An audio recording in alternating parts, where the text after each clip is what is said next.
Good morning, good morning, good morning, good morning. The topic of today, it's amazing how when I decided to do my YouTube channel that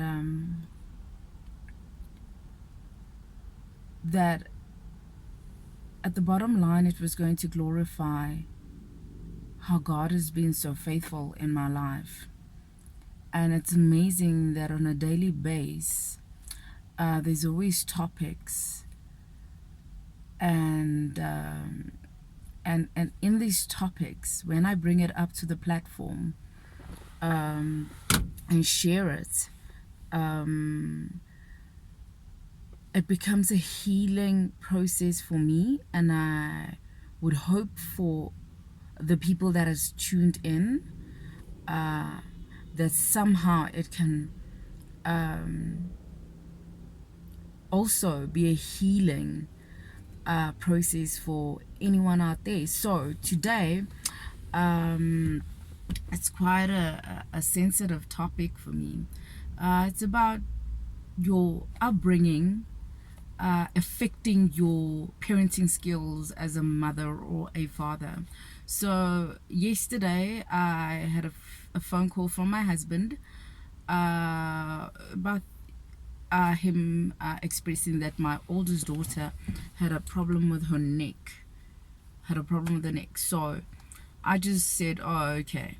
When I got home, his mother came over so it was so extreme that my husband felt the need to call his mother to just come over and just massage, my daughter's neck and everything. And my husband was holding my daughter, like an egg and everything. And it was sort of an agitation to me,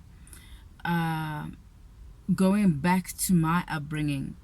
My children are wonderful children. They're very well-mannered children. But then again, it has to do with the way that I discipline them. I had stopped physically hitting my children. I do not physically hit them. The reason why, again, going back to my foundation, I do not remember ever going to the hospital while I was a child growing up because of my health or being sick. The only time that I remember being in hospital was being physically beaten up by my father with a rod that I was bleeding from the head onwards. I know I bring this up now and then, but that's the reality of it. That's one of my first traumas. I was about 7 years old. My dad is not a monster. Let us just get over that. He was an orphan when he was younger. He grew up, he was in exile. So he was just a tough disciplinary, because he had a tough life himself. So his foundation was worse than mine. Even though if I describe how I grew up, my mother was more of a softer woman, but she was never at home because she was out working 7 days a week as a home nurse, trying to bring bread at our dinner table. So I don't blame my mother. Had she not gone out to work, it happens a lot in black homes, where the mothers then has to go and find piece jobs and they have to stay in wherever they are, And back in the day, in the early 80s, early 90s, when I was just growing up, I that's the kind of foundation that I came from, where I had to basically look after myself. And also I had a father that was extremely strict. We weren't allowed to wear trousers. We weren't allowed to put makeup on. We weren't allowed to put nail polish. My dad was just extreme. And I thank him. When I was younger, I felt like, look, there was a lot of negative consequences because of his methods. But I thank God that now that I'm older, I can use some of his methods and apply that in my life. And I always say that my father made me a soldier. But getting back to what happened yesterday, because of my upbringing, my father always said, you don't cry water. You don't cry blood, you cry water. My father used to love to say that a lot, So I grew up like a soldier, had to take care of myself. So so yes, so where my husband, on the other hand, grew up from a very loving home where there was hugs and kisses. I mean, till today when I greet my mom, I shake her hand, but I'm trying to hug her and stuff like that, break the generational curse system. So I try to hug my mom, and but before there was never hugs. My mom never spoke to me about sex.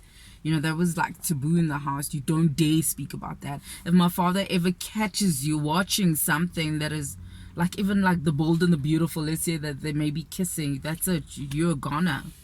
So that's the kind of upbringing that I had, where I was beaten up a lot by my father. But he was wonderful. He was a good man, my dad. So anyway, so obviously yesterday, you know, they're all babying her and all of that. So this, I said to them, I said to my husband, I said, let her sleep with me.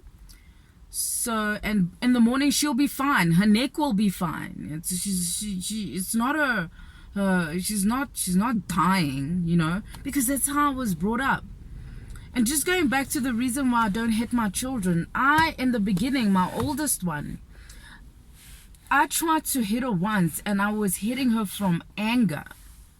Now, those parents, people that come from parents that used to physically hit them so bad, you need to check yourself, because you might have inherited the same kind of anger and rage. And I know I have that from my father, and God is healing that. That I noticed when I hit my daughter, it was so bad that it could have turned out the same way that my father used to hit me. So from that day on, I decided I'm not going to physically hit my children, because if I still have that rage and I mix it with my father's rage and I mix it with the intense person that I can be at times, it's not going to be good for my child, and it's not fair. She doesn't deserve it. They both don't deserve it. So instead, God taught me how to speak to them, communicate with them. I'm still learning. I do still now I shout a lot for discipline, and that's still not enough. I still need to tone the way that I speak, but I have heard good results from these children. But I still need to be careful, watch myself, you know, just be a little bit more softer. So my husband, it feels like to me that he just spoils them, you know, but that's not him spoiling them. That's the way he was brought up, you know, very loving, very huggy. And this morning I said to my daughter, said, well, get dressed for school. And I thought she was getting ready for school, so only to find out that dad has decided that no, she's not going to go to school because her neck is still a little bit sore. And I got so mad. I got so angry. I was like, he first didn't communicate with me. They've made a choice between themselves, and I can hear they whispering, and she's like holding the dad, and it's just driving me mad. I'm like, this is attention seeking. He is making it worse by him spoiling her more with all those hugs and feeling sorry for her. It's just the neck. It's not like she can walk, you know. That's me, because that's the way that I grew up. And I got so mad. I didn't want him to see me that I was mad. Usually I'll just lose it. But it's not fair for the children to pick up that mommy's mad. So instead, I waited for him to drop the other one at school, so he doesn't see that I'm really mad. And I said, that's it. I'm not going to answer his phone when he phones me today. He must sort it out. The child's not gone to school. Not like there's anything wrong with the child that's so extreme. And I was just really mad. And then as I was driving to work, God spoke to me. I said, God, two things. I'm already a cold person towards people that love me. It's just the world sees me as this happy person. And yes, naturally I'm extremely happy. I'm happy because of the love of God.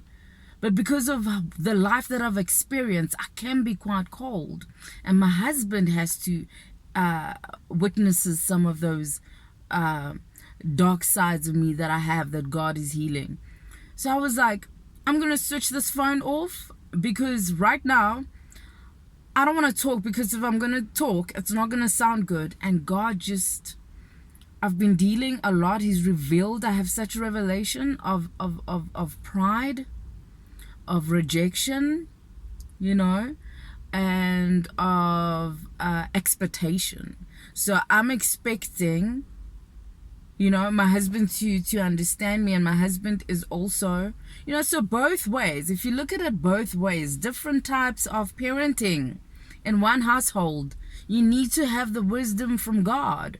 And that is why I'm so adamant about Jehovah, because in most of my choices, like now, I'm going to answer my husband. I'm actually going to phone him, show him love. I'm going to speak to my daughter in a softer voice, and they'll take her to the doctor.